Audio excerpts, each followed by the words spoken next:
It's your boy Tater Too Real, where we always keep it too real. And today, guys, I want to talk about the University of Michigan and what do I think they will do under Sherrone Moore. Stay tuned. When we're looking at the University of Michigan, the main thing that stands out to me is how are they going to do under Sherrone Moore? But Tater Too Real, he was a head coach for 4 games last year. But guys, Jim Harbaugh was allowed to be the head coach all week in practice. Sherrone Moore was only the head coach on Saturdays. Also, Jim Harbaugh took a lot of coaches with him to the NFL. They're going to be losing their starting quarterback in J.J. McCartney. They're also going to be losing Blake Corum. They're also going to be losing their best receiver in Roman Wilson. They're also going to be losing Chris Jenkins on the defensive line. So you Michigan fans got to take all this into consideration. You're going to have a lot of turnover everywhere, far as players on the field, far as coaches on the staff. And you guys got to realize this also. Sherrone Moore is a completely different coach than Jim Harbaugh. He is more so of a player's coach. Jim Harbaugh is a tough-loving player's coach. It's a different dynamic. They have different ideas.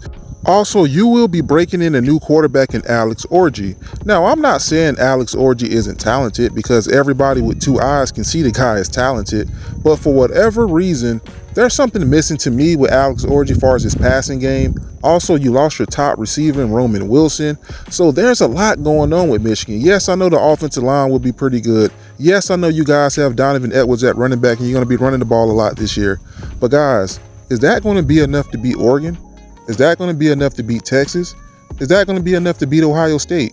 Now, I do believe Oregon is the most likely team Michigan can probably beat out of the 3, but that's not even likely, to be honest with you, because Oregon has more stability. They have a coach in Dan Lanning who's been there now. They have a proven guy at quarterback in Dylan Gabriel. They also have 2 NFL caliber offensive tackles in A.J. Cornelius and Josh Cornley Jr. Also, they have Evan Stewart, a former 5-star receiver who was not used right at Texas A&M. And they also have a proven receiver in Tez Johnson. So that Oregon game is still going to be a very unlikely win for Michigan.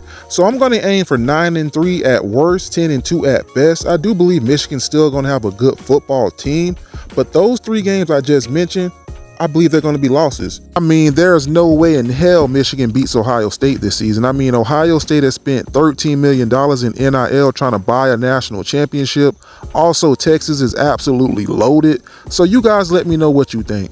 How do you think Sherrone Moore will do? How many wins will Michigan have? This is your boy Tater Too Real, where we always keep it too wet, too real. Holla.